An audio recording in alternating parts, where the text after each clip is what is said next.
बिस्मिल्लाहिर्रहमानिर्रहीम। अस्सलाम वालेकुम दोस्तों, कैसे हैं आप सब लोग। उम्मीद करती हूँ कि आप सब लोग खैरियत से होंगे। अल्लाह ताला आप तमाम देखने वालों को मुकम्मल सेहत और सलामती वाली ज़िंदगी अता फ़रमाए, आमीन। आज मैंने बनाई थी बेसन की रोटी, जो कि बहुत ही मज़े की बनी थी।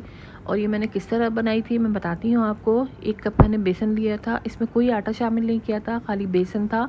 और इसमें हाफ़ टी स्पून के करीब मैंने नमक डाला और तकरीबन 1/4 के करीब टीस्पून मैंने इसमें अजवाइन के डाले थे। अजवाइन ज़रूरी होती है ताकि ये जो भारीपन होता है बेसन का उसको कम कर देती है और हमारी सेहत के लिए भी बहुत फ़ायदेमंद होती है।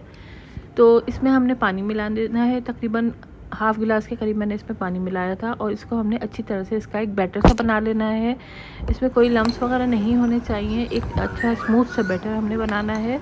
और इसकी थिकनेस देख लीजिए कि उससे ज़्यादा ना पतला होना चाहिए और ना गाढ़ा, वरना हमारी रोटी जो है वो अच्छी नहीं बनेगी। और ये मैंने एक नॉन तवा ले लिया था और उस पर मैंने 1 चमचा भर के इसका जो बैटर है उसको फैला दिया था। और इसकी शेप थोड़ी सी अगर ऊंच नीच हो जाए तो कोई बात नहीं, सब चलता है।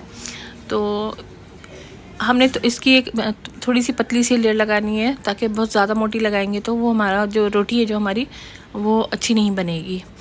तो आप ये देखिए कितनी इसका अच्छी तरह से इसकी रोटी बनी है बेसन की।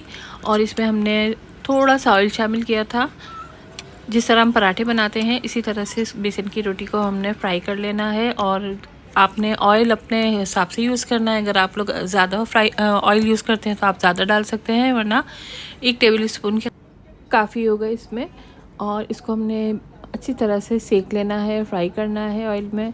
और हमारी इतनी ज़बरदस्त बेसन की रोटी तैयार होगी। आप देखेंगे कि ना हमें आटा गूंदना पड़ेगा, ना हमने इसमें अच्छा ये सादी रोटी होती है। एक बेसन की रोटी भी कई तरह की बनती है, एक सादी होती है और दूसरी जो है वो थोड़ी मसाले वाली होती है।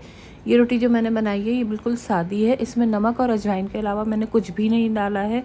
और इसको हमने सर्व किया था लाल चटनी के साथ, जो कि बहुत ही मज़े की चटनी बनी थी।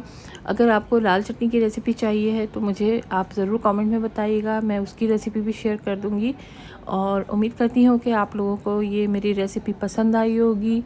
और अब मिलते हैं अगली वीडियो में। अल्लाह हाफ़िज़, अपना बहुत सारा ख्याल रखिएगा। अल्लाह हाफ़िज़।